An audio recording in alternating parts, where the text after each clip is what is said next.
How's everybody doing today? Alright, class, today we are doing a black t-shirt where we're going to airbrush a skull using E-Tac paints. I'm using the E-Tac PS Autograph series. It's the private stock autograph series. It's kind of an all-around paint. It's not a re-wettable paint, so it's not really for... It will work, but it's not designed for hyper illustrations and illustration work where you want to do a lot of erasing or go back in and actually re-wet the surface to get colors to flow and blend. This paint is incredible for its UV retention. It holds up very good in sunlight.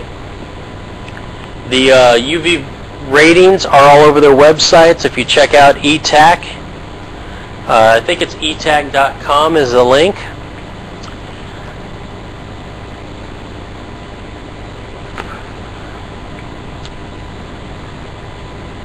But we're going to be using E-Tac. Right now what I'm going to do is go in with a binder, just straight out autograph extender is what it's called. The part number is AGEB, and it's basically a clear paint. There's no color to it. It's not a clear coat, but it's a clear base. It's a clear, just acrylic. And what this is going to do is it's going to take all of the paint, all the fibers, get them all sticky and wet. Then we're going to go and heat set it and lay it all down with the heat press. So that way all of the fibers, all the wrinkles and everything that's in the t-shirt are all going to lay nice and flat. We're going to smooth out this t-shirt and make it almost like a canvas, a nice smooth canvas for us to work on. So right now I'm using my Omni 4000. This is a Badger airbrush. It's basically a fire hose, loves to spray on paint.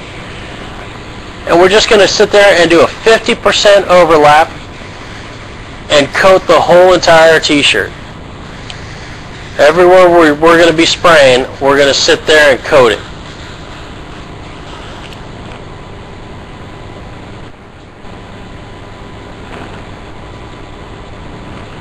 So now while we're heat setting this, we can talk about heat setting issues. Heat setting issues is if you don't have a heat press and you're going to be getting into t-shirts, doing a lot of airbrush t-shirts, the heat press is the way to go. I used to have my t-shirts fade a little bit, not bad, but fade a little bit when I ironed it by hand. What I found out is the iron doesn't get near as hot as a heat press does. A heat press really sets that paint into the fabric. It has a lot of pressure and it could sit real nice even all over the whole entire fabric. So a heat press is a must. They're all over the internet now. You can buy a cheapie if you're just going to be doing t-shirts every once in a while. If you're going to be getting into it for a full business, then you might want to get a name brand. When to heat set. Normally you want to heat set it as soon as you get done with it, but it's not a necessity. I've had t-shirts that I haven't worn or washed. You just want to do it before your first washing. But a lot of the times you'll forget, throw it in the wash machine and go, oh, I forgot to heat set it. So try to get into a habit that as soon as you get done airbrushing it, heat press it.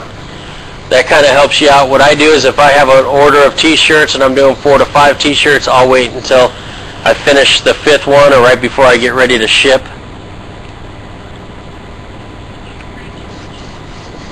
So you just want to do a couple coats of this stuff. The extender, I usually put on 2 to 3 coats just to make sure I get it everywhere. If you had an airbrush that's going to, like with a 0.5 nozzle, then you probably just do maybe 1 or 2 double overlapping coats and you're good.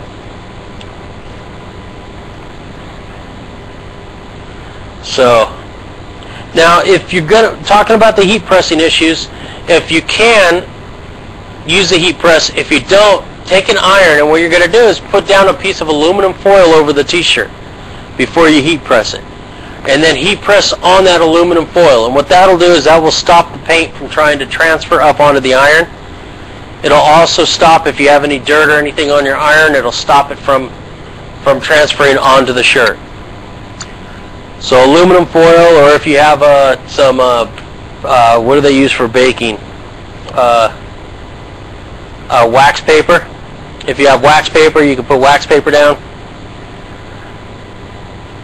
Basically anything to separation in between the two. So after shooting this, I'm going to go up and heat press this right now, which means I have to pull it off the board. Now, if you notice, see how my shirt kind of sticks to the board? I spray a little bit of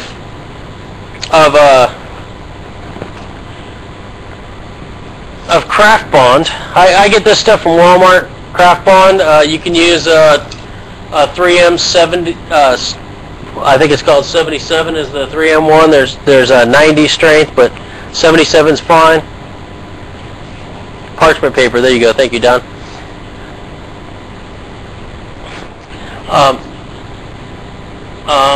Spray adhesive. You got